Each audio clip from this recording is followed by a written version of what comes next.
Hello everyone, myself Satish Karda welcomes all of you in my channel Ultimate Science by Satish Karda। और आज हम करने जा रहे हैं 10वीं कक्षा के विज्ञान विषय का पाठ 3 धातु एवं अधातु। आपने मेरे पिछले वीडियो में देखा कि खनिज क्या होते हैं, अयस्क क्या होते हैं, किसी अयस्क से धातुओं को प्राप्त करने के लिए हम किन चरणों का प्रयोग करते हैं। उनमें सबसे पहला चरण अयस्क का संग्रहण पड़ा, उसके बाद दूसरा चरण धातु के अयस्क को धातु ऑक्साइड में बदलना, और फिर तीसरा चरण धातु ऑक्साइड को धातु में बदलना। इनमें से जो दूसरा और तीसरा चरण है, धातु के अयस्क को धातु ऑक्साइड में बदलना और तीसरा चरण धातु ऑक्साइड को धातु में बदलना, यह मुख्यतः मध्यम अभिक्रियाशील धातुओं के केस में प्रयोग किए जाते हैं। आज हम करेंगे सक्रियता श्रेणी में जो नीचे आने वाली धातुएं हैं उनका निष्कर्षण कैसे करा जाता है, उनसे धातु कैसे प्राप्त की जाती है, उनके अयस्क से धातु कैसे प्राप्त की जाती है, और इसी प्रकार सक्रियता श्रेणी में जो ऊपर आने वाली धातुएं या अधिक अभिक्रियाशील धातुएं हैं उनका निष्कर्षण कैसे किया जाता है।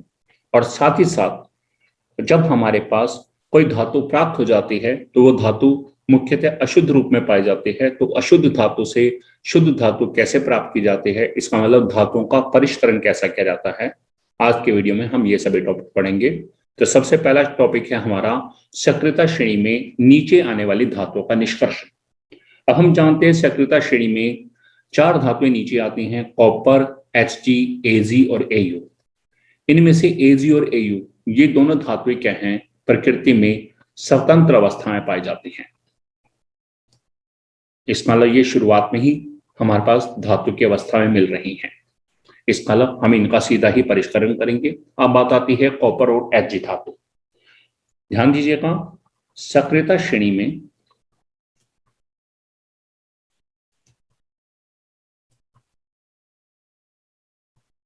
सबसे नीचे आने वाली धातुएं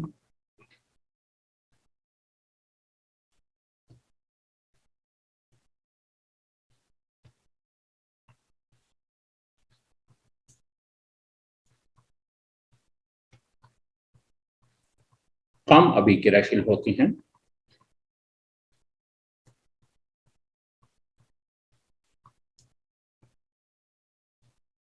और इन धातुओं के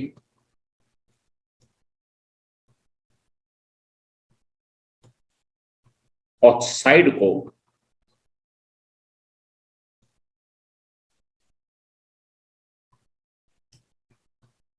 केवल गर्म करने से ही धातु प्राप्त की जा सकती है, सिर्फ गर्म करना है।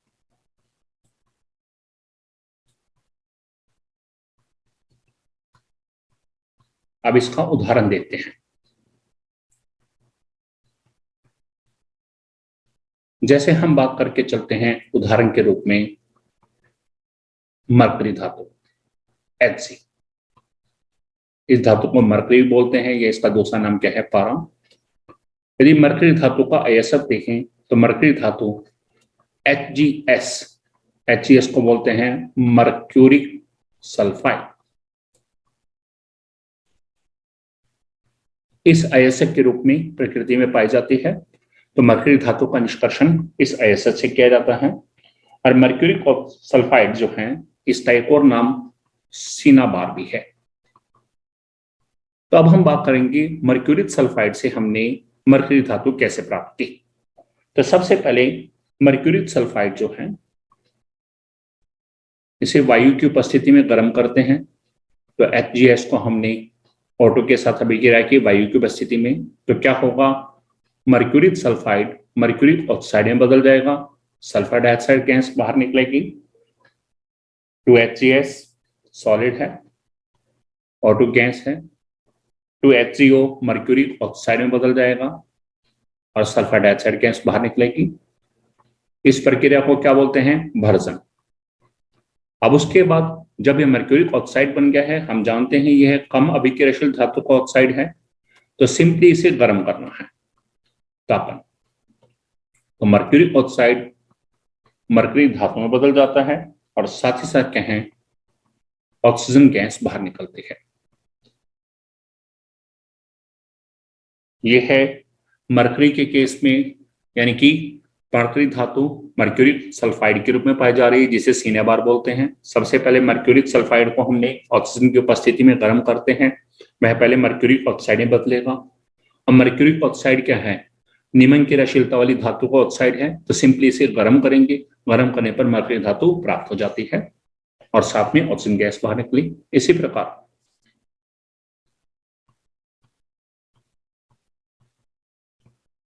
Cu2S के रूप में, Cu2S क्या है? Copper sulphide.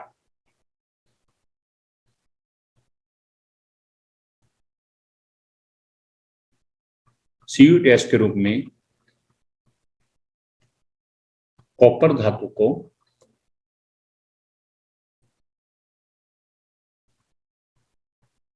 केवल वायु में गर्म करके ही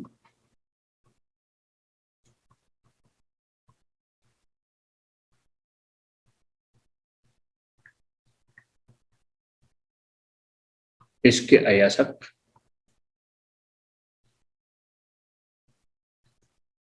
Cu2S से अलग किया जाता है।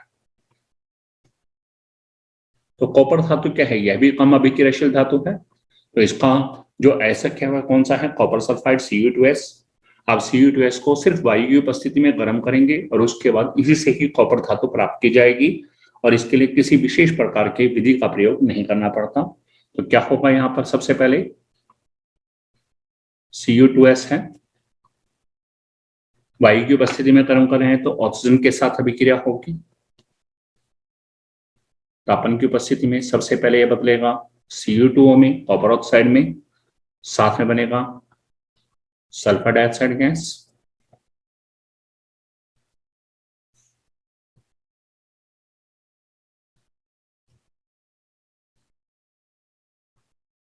ये चीज होगा हमारे पास। अभिक्रिया कौन सी है? ये भी भर्जन। उसके बाद जो ये Cu2O है, कॉपर ऑक्साइड, यह बचे हुए Cu2S के साथ अभिक्रिया करेगा आपस में, और यहां पर भी क्या होगा? अब यहां कॉपर धातु प्राप्त होगी और साथ में सल्फर डाइऑक्साइड गैस उत्पन्न होगी। ठीक है, हमारे पास निम्न अभिक्रियाशील धातुओं को प्राप्त करना या निम्न अभिक्रियाशील धातुओं का निष्कर्षण, जो सक्रियता श्रेणी में नीचे आने वाली धातुएं हैं। अब हम बात करेंगे सक्रियता श्रेणी में जो ऊपर आने वाली धातुएं हैं, इसका मतलब अधिक अभिक्रियाशील धातुएं हैं, उनका निष्कर्षण कैसे किया जाएगा?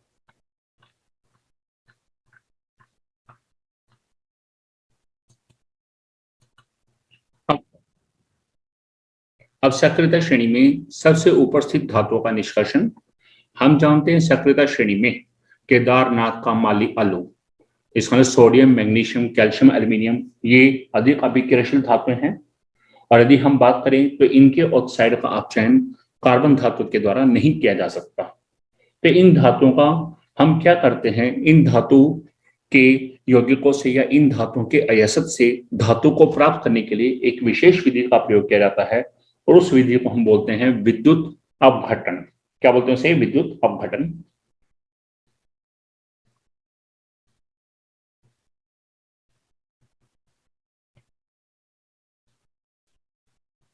हम जानते हैं सोडियम, मैग्नीशियम, कैल्शियम, एल्यूमिनियम, ये बहुत अधिक अभिक्रियाशील धातु हैं। तो इन धातु के अयस्क से धातु को प्राप्त करने के लिए एक विधि का प्रयोग किया जाता है, और उस विधि को हम बोलते हैं विद्युत अपघटन। इस विधि में हम क्या करते हैं? इस विधि में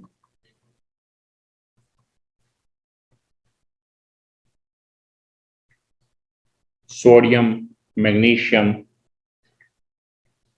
और कैल्शियम धातुओं को उनके गलित क्लोराइड अयस्क से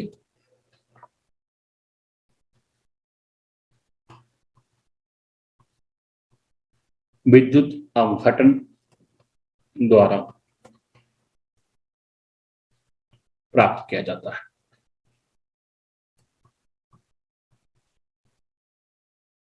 अब हम देखेंगे विद्युत अपघटन प्रक्रिया में करते क्या है।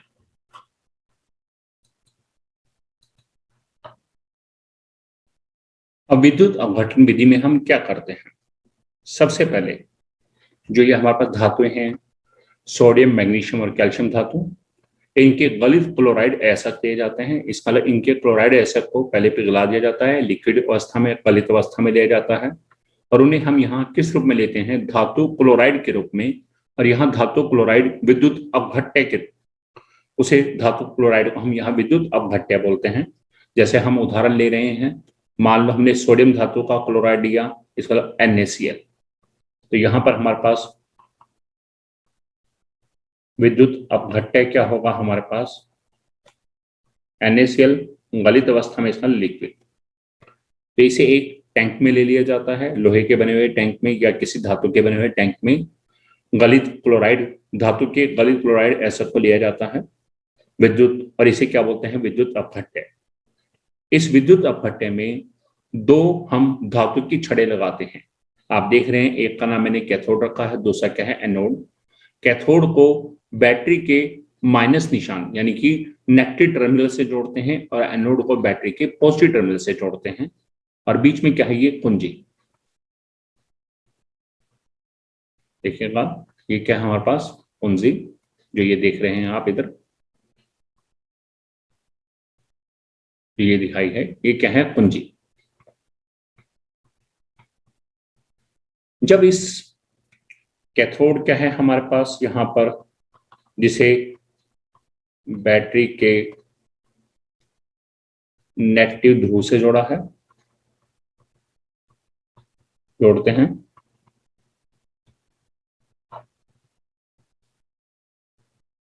एनोड को बैटरी के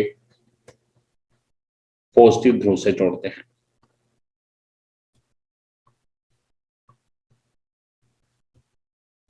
और जैसे ही इस परिपथ में विद्युत धारा प्रवाहित करते हैं, तो हम इस विद्युत अपघट्य में से विद्युत धारा प्रवाहित करते हैं, तब देखिएगा क्या होगा।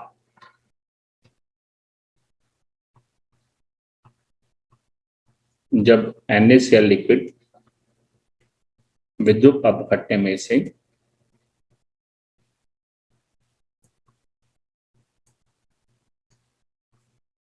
विद्युत धारा प्रवाहित की जाती है,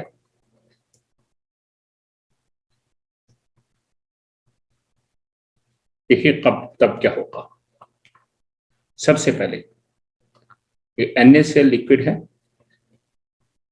विद्युत धारा प्रवाहित करने पर इसका आयनीकरण हो जाता है, और ये किस में टूटता है?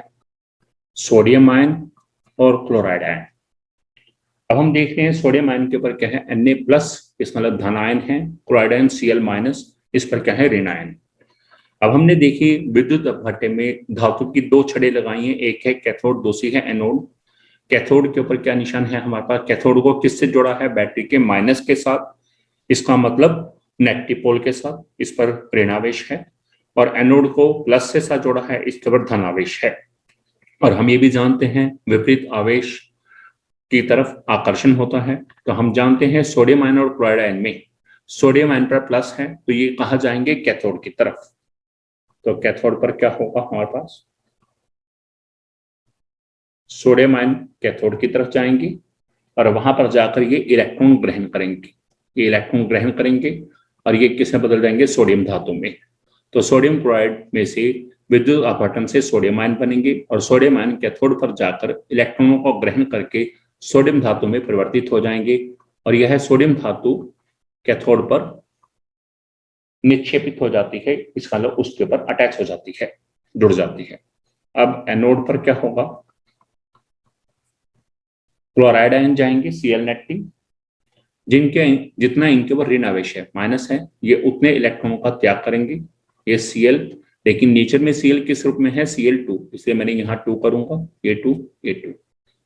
तो यहां पर क्या होगा? एनोड पर क्लोराइड आयन जाएंगे, वहां वो इलेक्ट्रॉन का त्याग करेंगे, और वो क्या बनाएंगे? वहां क्लोरीन गैस। तो कैथोड पर धन आयन जाते हैं, इलेक्ट्रॉनों को ग्रहण करते हैं और वो धातु बनाते हैं। एनोड पर ऋण आयन जाते हैं, वो इलेक्ट्रॉन का त्याग करते हैं, और वो जाके यहाँ पर Cl- गया, तो इसने क्लोरीन गैस बनाई है। तो इस प्रकार आपने क्या देखा यहाँ पर कि सोडियम धातु कैथोड पर निक्षेपित हो जाती है और इस प्रक्रिया को हम विद्युत अपघटन कहते हैं। यह है हमारे पास सक्रियता श्रेणी में सबसे ऊपर स्थित धातुओं का निष्कर्षण। अब चाहे हम सक्रियता श्रेणी में सबसे ऊपर स्थित धातुओं का निष्कर्षण करें, इससे भी हमें धातु प्राप्त हुई। इससे पहले हमने किया सक्रियता श्रेणी में सबसे नीचे आने वाली धातुओं का निष्कर्षण, उससे भी हमें धातु प्राप्त हुई। और पिछले वीडियो में आपने सक्रियता श्रेणी में जो मध्यम अभिक्रियाशील धातुएं हैं उनका हमने मेथड उनका निष्कर्षण किया, तो वहां 2 स्टेप थे। पहले हमने सल्फाइड या कार्बोनेट एसिड को ऑक्साइड में बदला था और उसके बाद ऑक्साइड से धातु प्राप्त हुई। तो इन तीनों ही केस में हमारे पास धातु प्राप्त हो चुकी है। अब जब ये धातु प्राप्त हुई है तो यह धातु हमेशा शुद्ध अवस्था में नहीं होती, इसके साथ कुछ अशुद्धियां जुड़ी होती हैं। तो किसी अशुद्ध धातु से शुद्ध धातु को प्राप्त करने के लिए हमें धातु के निष्कर्षण का चौथा स्टेप यानी कि चौथा चरण प्रयोग में लाना होता है, और वह चौथा चरण हमारे पास है, आप देख सकते हैं, धातु का परिष्करण करना। अब धातु का परिष्करण करने का मतलब क्या है? किसी अशुद्ध धातु से शुद्ध धातु प्राप्त करना। कि हमारे पास जो धातु अब तक प्राप्त हुई है वो पूरी तरह से शुद्ध नहीं है, उसके साथ अभी भी अशुद्धियां जुड़ी हैं। तो उस अशुद्ध धातु से शुद्ध धातु कैसे प्राप्त करेंगे, उसके लिए चौथा स्टेप है। और यह चौथा स्टेप भी क्या है? सभी प्रकार के धातुओं के लिए कॉमन है, इसका मतलब सभी प्रकार के धातुओं पर लागू होगा धातु का परिष्करण करना।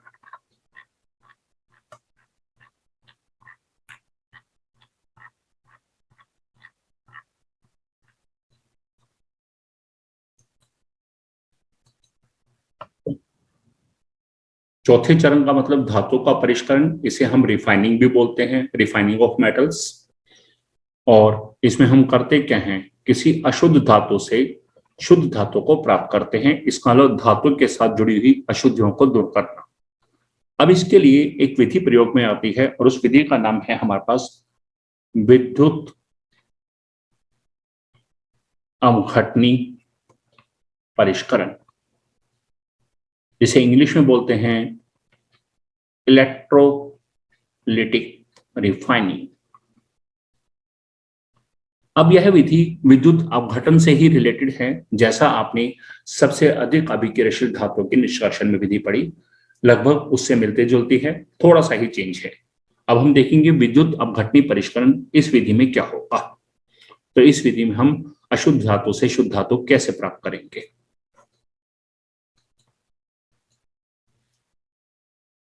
अब विद्युत अपघटनी परिष्करण इस विधि में सेटअप हमारा वही होगा जो विद्युत अपघटन का है। सेम वे से हम एक टैंक लेंगे, किसी धातु का बना हुआ, उसके अंदर हमारे पास धातु के यौगिक को विद्युत अपघट्य के रूप में लिया जाता है। उसके अंदर 2 हम धातु की छड़ें लगाते हैं या धातु की प्लेट्स लगाते हैं, एक का नाम कैथोड, दूसरे का नाम एनोड। कैथोड को बैटरी के माइनस टर्मिनल से जोड़ते हैं नेगेटिव से, और एनोड को बैटरी के प्लस टर्मिनल से जोड़ते हैं। यह हमारे पास कैथोड और एनोड। अब यह विधि में क्या अंतर है, विद्युत अपघटनी परिष्करण में क्या अंतर है? सबसे पहले तो बात करेंगे कि यह विधि प्रयोग किसके लिए की जाएगी। कॉपर धातु, जिंक धातु, टिन धातु, निकल, सिल्वर, गोल्ड, इन धातुओं का परिष्करण विद्युत अपघटन विधि द्वारा किया जाता है। इस प्रक्रम में अशुद्ध धातु को, यहां पर अशुद्ध धातु है उसे एनोड बनाया जाता है और शुद्ध धातु को कैथोड बनाया जाता है यहां। और इस केस में धातु के लवण का प्रयोग, धातु के लवण का विलयन विद्युत अपघट्य के रूप में प्रयोग किया जाता है। तो पहला तो इसमें अंतर यह है कि वहां क्या था, एनोड और कैथोड किसी धातु की बनी थी। यहां पर जिस धातु का परिष्करण करना है उस धातु में से उसके हम 2 रूप लेंगे, एक अशुद्ध और एक शुद्ध। अशुद्ध धातु को एनोड बनाएंगे, शुद्ध धातु का कैथोड, और उस धातु के लवण का विलयन जो है वो विद्युत अपघट्य के रूप में किया जाएगा प्रयोग। अशुद्ध धातु, शुद्ध धातु, जैसे उदाहरण के तौर पर हम कॉपर धातु का विद्युत अपघटनी परिष्करण करते हैं, तो यहां पर कॉपर सल्फेट के विलयन को हम यहां पर विद्युत अपघट्य के रूप में प्रयोग करेंगे और शुद्ध कॉपर धातु इसका प्रयोग कैथोड के रूप में किया जाएगा और अशुद्ध कॉपर धातु इसका प्रयोग एनोड के रूप में किया जाएगा। अब क्या होगा जब हम इसमें से विद्युत धारा प्रवाहित करेंगे,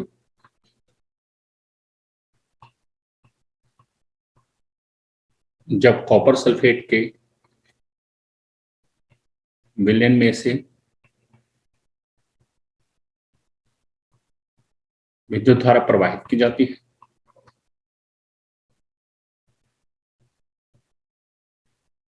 तो उस समय क्या अभिक्रिया होगी। सबसे पहले कॉपर सल्फेट है, विद्युत धारा प्रवाहित करने पर यह दो आयन कॉपर आयन Cu+2 और सल्फेट आयन में टूट जाएगा। तो विलयन में हमारे पास विद्युत अपघट्य दो आयनों में टूट गया, Cu+2 और SO4-2 कॉपर आयन और सल्फेट आयन। अब कैथोड पर क्या होगा, ये कॉपर आयन इनके ऊपर धन आवेश होने की वजह से यह कैथोड की तरफ जाएंगे, वहां पर जाकर जितना इनके ऊपर धन आवेश है उतने इलेक्ट्रॉन ग्रहण करेंगे और यह कॉपर धातु के रूप में कैथोड पर इकट्ठा हो जाएंगे। इसका मतलब यहां पर आप देखिएगा चित्र में, यहां से इस विलयन में हमारे पास Cu+2 SO4-2 आयन है, तो Cu+2 आयन कैथोड पे जाएंगे और यहां पर जाकर कॉपर धातु के रूप में इसके ऊपर निक्षेपित होना शुरू हो जाएंगे, यानी कि इसके ऊपर परतें बननी शुरू हो जाएंगी कैथोड के ऊपर। अब एनोड पर यहां पर वहां विद्युत अपघटन अभिक्रिया में आप देखिएगा ऊपर विद्युत अपघटन अभिक्रिया में एनोड पर कौन जाता था, ऋण आयन, जिसे क्लोराइड आयन कहे थे, और उन्होंने वहां जाके इलेक्ट्रॉन का त्याग किया था। लेकिन ऐसा यहां नहीं होगा। इस केस में क्या होगा, एनोड अशुद्ध कॉपर धातु जो एनोड के रूप में है यह खुद वियोजित होगी, यह खुद टूटेगी और ये कॉपर आयन बनाएगी। तो यहां पर यही चेंज है कि एनोड किस चीज की बनी है, कॉपर धातु की, ये टूटेगी और ये क्या बनाएगा Cu+2 और 2 इलेक्ट्रॉन, और ये Cu+2 कहां है, टैंक में आ जाएंगे। तो इसका मतलब क्या हुआ, विलयन के अंदर से विद्युत अपघट्य ने जो Cu+2 आयन बनाए वो तो कैथोड पर गए और दूसरी तरफ एनोड से टूटी और उसने Cu+2 आयन वापस कहां भेज दिए, अपघट्य पे। इससे क्या होगा, हमारे पास हम देखेंगे कि हमारे टैंक के अंदर विद्युत अपघट्य में Cu+2 आयनों की मात्रा में बराबर रहेगी। जितने Cu+2 आयन अपघट्य से कैथोड पर जाएंगे उतने ही Cu+2 आयन एनोड से टूटकर वापस अपघट्य में आ जाएंगे। इस मतलब Cu+2 आयन की मात्रा बराबर रहेगी। तो इस प्रक्रम में विद्युत अपघट्य में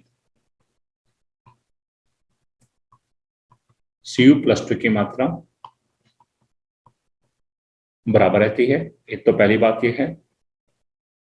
दूसरी बात हमने क्या देखा, कैथोड पर कॉपर धातु, कैथोड पहले भी किस चीज की बनी थी, शुद्ध कॉपर धातु की, और ऊपर से Cu+2 आयन अपघट्य में से जाके कैथोड पर निक्षेपित हो रहे हैं।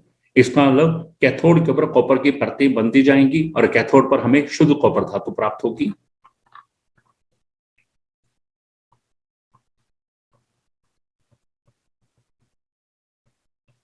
शुद्ध कॉपर धातु प्राप्त होती है। इसके साथ साथ हमने क्या देखा, एनोड यहां टूट रही है। आपने देखा एनोड पर Cu जो है एनोड के रूप में थी, अशुद्ध कॉपर धातु थी, वह टूटकर उसने Cu+2 आयन बनाए। तो इस तरह से ये टूटती जाएगी। तो एक समय ऐसा आएगा एनोड पूरी तरह से टूट जाएगी, पूरी तरह से खत्म हो जाएगी। इसका मतलब एनोड धीरे धीरे समाप्त होती जा रही है। एनोड अशुद्ध कॉपर धातु धीरे धीरे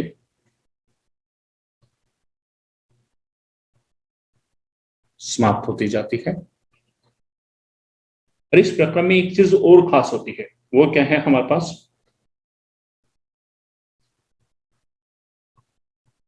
कुछ अविलेय अशुद्धियां अविलेय अशुद्धियां का मतलब क्या है? कुछ ऐसी अशुद्धियां हैं जो इसमें कॉपर धातु के साथ जुड़ी हुई थी, वो कुछ अविलेय अशुद्धियां एनोड के नीचे तली में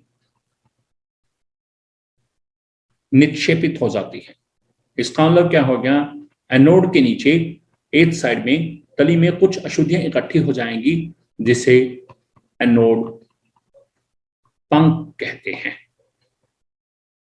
और एनोड पंख को एक और नाम से बोला जाता है, इसे बोलते हैं एनोड मड। तो अशुद्धियां एनोड के नीचे इकट्ठी हो गई।